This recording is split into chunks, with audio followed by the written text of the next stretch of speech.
স্বাগতম সবাইকে 1 minute physics ক্লাসে। সরণ কি? সরণ হচ্ছে কোন স্থান থেকে কোন স্থানের ক্ষুদ্রতম দূরত্ব বা কৌণিক দূরত্বকে বলা হয় সরণ।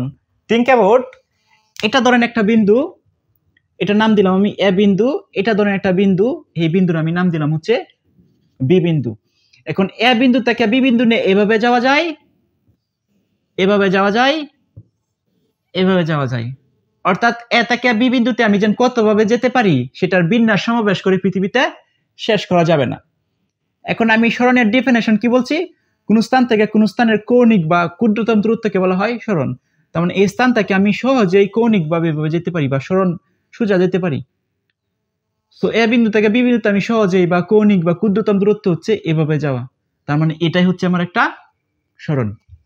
অর্থাৎ কোন স্থান থেকে কোন স্থানের ক্ষুদ্রতম দূরত্বকে বলা হয় সরণ।